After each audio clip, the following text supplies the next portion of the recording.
Yan, today, bumili tayo ulit ng stock parts ng hand grip ng ating Yamaha Fascio.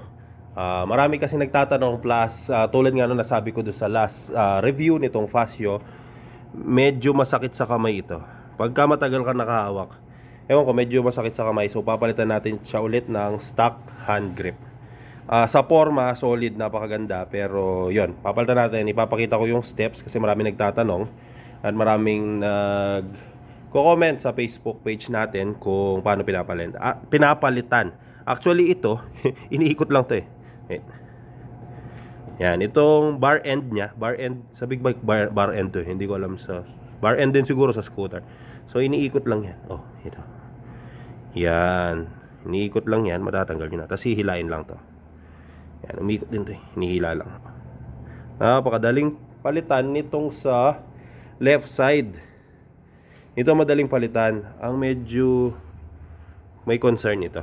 Check natin mamaya, ipapakita ko sa inyo. Pero itong bar end nya, same, ikot nyo lang. Ganito din lang siya. Ito, inikot lang yan. Matatanggal na yan eh. Yung stock, yung original nyan, mayroong parang glue dito. Lalagyan na lang natin ng temporary Betagray siguro para hindi gumagalaw. Alright, and kung sino man may gusto nitong hand grip, yan, message lang kayo or mag-comment sa video na to. Pwede nyo naman pick up. Actually mura lang to, pero baka lang may gusto. Yan, so sa dulo binutas ko kasi dahil naglalagay ako ng bar end. Pero kung gusto nyo, comment lang kayo, pwede nyo siyang pick up dito sa amin. Yan, so ito yung ating stock na hand grip. Ito yung do sa throttle. Yan, kaya may ganun siya. Hindi ko alam kung paano ikakabit later. Check natin. Kasi last time hindi namin tinanggal to. Ito sa baba. Pero ito yung dito. Napakadali lang kabit niyan eh. Oh, isa-slide lang natin to. Pero lagyan ko muna ng Betagray. Yan. So, tulad na sabi ko, napakadaling kabit. Wala mang 5 minutes. Mapapalitan nyo tong sa left side. Nilagyan rin natin ng Betagray para pag natuyo, hindi siya gumagalaw-galaw.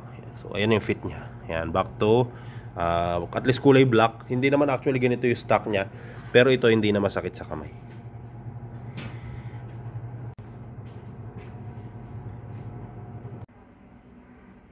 For reference, yan, ito yung stock. So, ito kasi hindi nasira. So, meron ako isang piraso ng stock. Ayan yung stock versus yung replacement.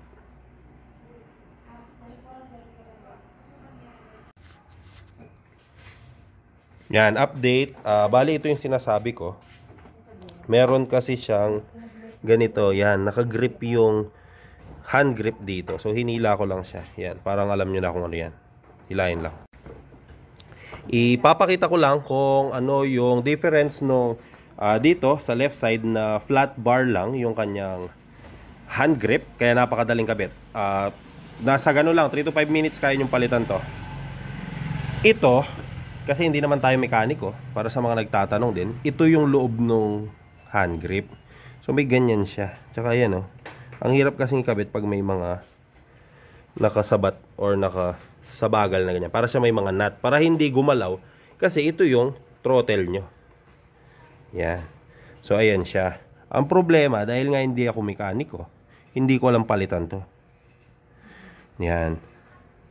So baka ikakabit na lang natin yung stock. Pero yun yung laman sa loob. Ito yun. Ito yung medyo mahirap ikabit. Yan. Kasi dahil nakaangat yung mga parang nut, para nga umikot itong grip. So parang, hindi ko alam kung Tagalog yung sumasabagkal. Yan. So mahirap siyang ikabit. So medyo take note kayo regarding that. Pero kaya naman. Mailalagay natin yan hanggang dito. Yan, kung makikita nyo, naikabit naman natin hanggang doon sa dulo. Medyo adjust lang natin pa ng konti, ayusin lang natin. Pero umiikot naman siya. Yan. And nag-fit yan hanggang doon sa parang nut. Yun Yan. So yan, ganda naman ang hand grip natin. Black naman ulit na. Tapos, yan, kinakabit lang ito ng ganito. Pupush mo lang. Yun. Tapos. Ayan, ingatan nyo to. Kasi pag napasikip to, pag ginas nyo, hindi siya bumabalik. So yung iba nagiging problem kasi yun. So moment of truth, start lang natin of course. Yan. Yan. Nakita nyo, bumabalik siya. May konting alignment, hindi alignment. May konting siwang yan dito dapat. Ayan, oh.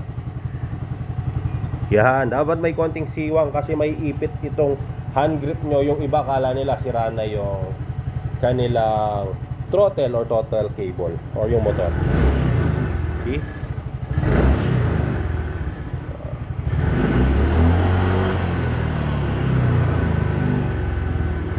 Yan. So adjust lang pa natin ng konti pero okay na. Nakabit na natin ang ating stock look na hand grip.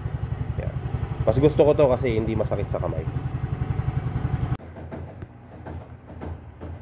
So yan yung final look ng ating Yamaha Fascio na stock kasi black naman talaga. It has its moments. Yan, may mga part naman na okay lang, stock. Yan, ang pinaka-use kasi ng Fascio natin is daily use. So not more on forma. So maganda siya, yes, classic, pero siyempre mas importante yung comfortability natin. Yamaha Fascio replacement ng hand grip.